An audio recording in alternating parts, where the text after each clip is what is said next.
welcome back to the 7-day video series. Today with video number 4, where I'm going to be speaking about after plan situations and outnumbered situations, like when you're in a 2v1 or 3v1 or the other way around, because those are happening a lot of the times. Obviously, when a round goes on, it always ends in a 2v2 or in a 1v1 or in a 3v1. And this is where I see most mistakes happening from people that just don't have as much Counter-Strike experience, for example. Where a lot of rounds are being thrown that should be easy wins or safe wins. So first thing is, if you're on the attacker side and you're going for the plant, always consider your plant position before you're going for the plant, if you are the one with the spike. The plant position can really decide a lot about if you're gonna win the round more easily or not. Like, for example, if this whole side, if you went pushed on the side, you close the door, you and your teammates have taken this whole side, no one can come right now. A good idea is to just plant openly here. Plant the spike here. I'm not gonna actually plant it right now because then I think the round is over. Then you have the spike in this location. So you can move back into here and have a really good position or a really good angle. You could also plant it, for example, in front of this box. Then you can move into here and you have a really good angle where they cannot defuse without you being able to peek them pretty easily. And you can jiggle this. They're diffusing, you jiggle this, you see, oh, they're not diffusing, you go back again, and you can start playing the time game here. So that's why it's really important to consider your plant position. Obviously, if you just got into the site, there's a lot of action going on, there's opponents being close, then you might want to plant behind here so that you're covered against heaven and no one can actually kill you while planting. So this is one thing that you have to be aware of when you move into a site. Next thing on this side would be, for example, you could also plant here, which is then more to heaven position. If you know they're coming more from this direction and you're taking heaven afterwards, you've taken all of this, you have a teammate maybe on here already. If you then plant onto heaven, they can easily spot this from here. Then, if you have planted the bomb and you are, let's say, 3 versus 1 or 2 versus 1, you have more players left than they do. Even if you're 4 versus 2, don't start to overpeak. This is one of the biggest mistakes that I see even people in Diamond and Immortal doing. They cannot stop peaking when they have more players left on their team. This throws rounds so quickly. You plant the bomb, you go, and most of the time you go and hide. You take a good angle to play the time because, like I'm saying, when the bomb's ticking, it's ticking for you as the attacker. Time is ticking, is running out for the defenders to try and defuse it. Your goal is that the bomb goes down, not that you kill your opponents. The goal of the game is that the bomb explodes, not that you kill everyone. So get that into your mindset. When you're planting the bomb, primarily you want to be focused on letting it tick away and playing as much time as possible. Of course, it's not always possible to let it go off and not fight your opponents. Sometimes you just have to take a fight or have to hold an angle and just shoot them. But in general, you want to play the time game. This means, let's say, you're planting the bomb and you're 4 versus 2 or 3 versus 1, you're not gonna suddenly start running out of here, start pushing into their base and looking for the kill. That's just not a good idea. What you wanna do is, one of you wants to sit maybe in there, one of you wants to maybe sit in there, one of you maybe wants to sit in there. So you got 3 pretty defensive angles. This guy has to come in all alone, be like, where could they be? Check every corner, check every corner. Another thing that you might want to do is have 2 people holding one angle.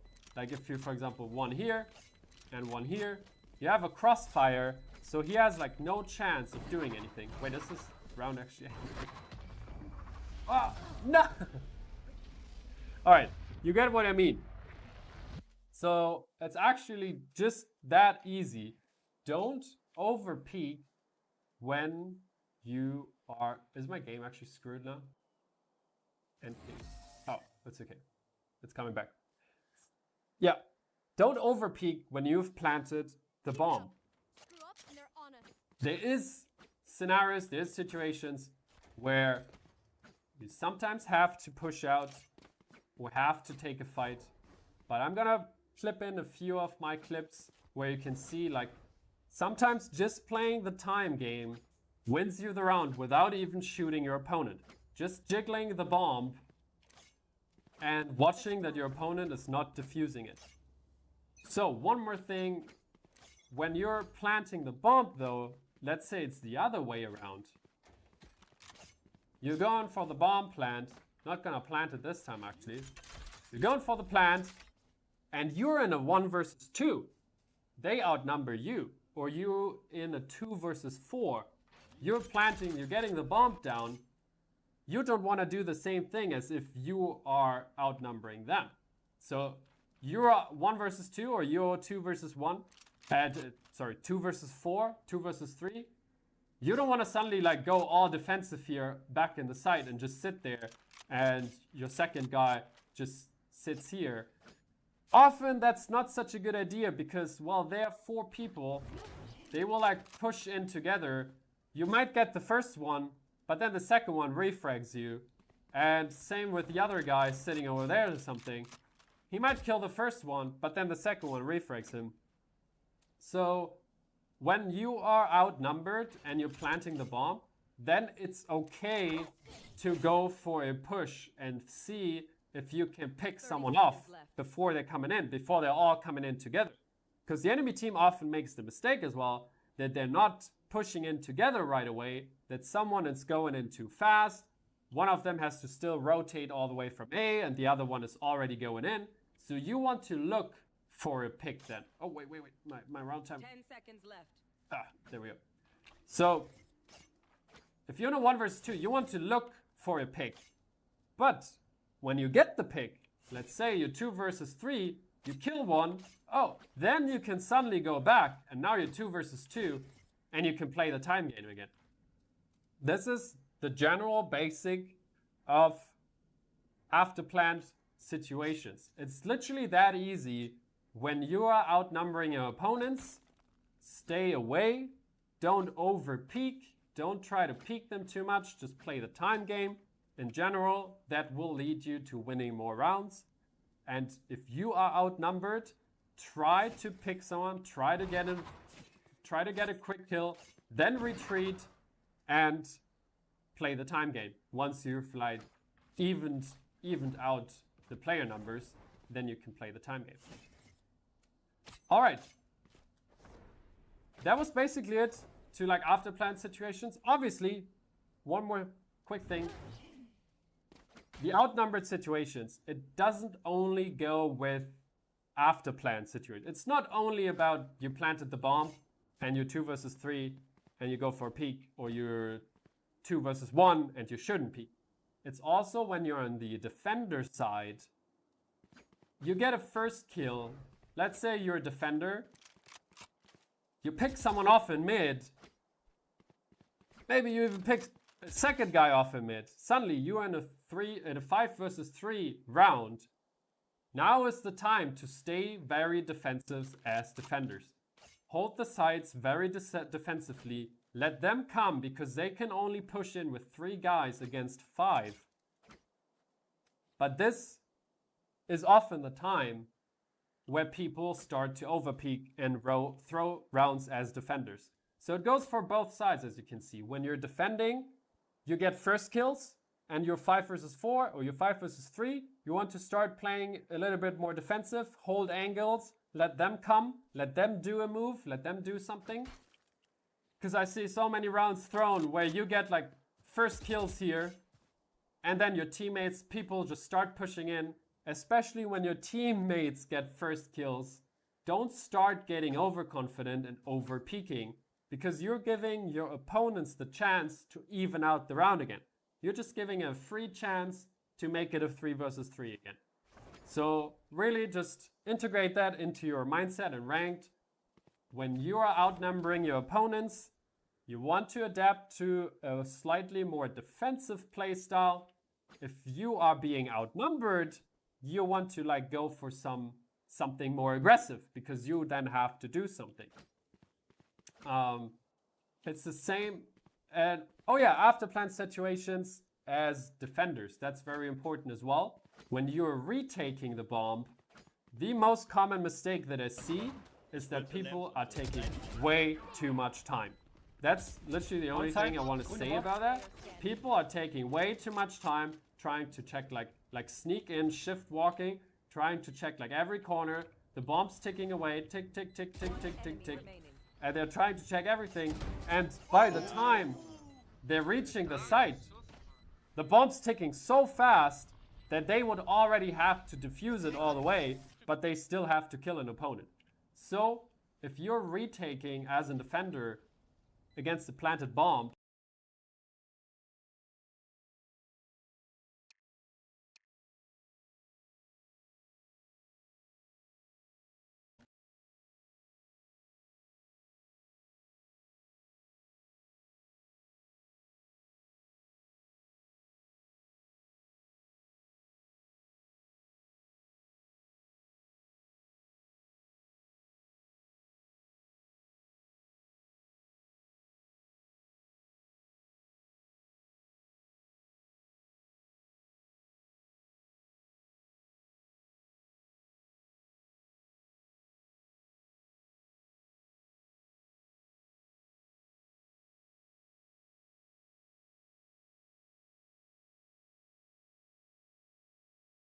want to try to make your way towards the bomb fairly quickly. Obviously, you don't want to be running everything, but if you're in CT spawn or you're fairly far away, you want to run until a decent distance, maybe start shift walking here so they cannot hear every footstep from here on. Then check a few corners. The bomb, let's say, is planted there in the back. You want to like make your way towards the bomb, because when you kill someone, let's say you kill someone on the site and there's one guy left and he might be like lurking around somewhere there. You want to be able to defuse start defusing the bomb so he has to come to you. So you have enough time for like to aim at him, then kill him, and then actually defuse the bomb. So don't take too much time. Don't worry that you're like retaking a bomb site is not easy from the first place. Don't worry that you're gonna fail it or that you're just gonna like walk into an opponent and die. If the opponents are doing it well, they have the advantage defending the bomb. So yeah, if you're not giving yourself the time to actually be able to defuse the bomb, you're not winning the round. I've seen a lot of rounds where I could already tell by the approach my teammate was taking that he's gonna lose the round because he's just not gonna have the time. You don't obviously have to run in like a madman when the bomb has just been planted, because there's a lot of time to defuse the bomb, but just don't take way too much time. All right, I think this is where I'm gonna leave it. That was a lot of input. If you have any questions about that, just join my live stream and ask me on the live stream. Watch me play those situations, and I'll see you in the next video.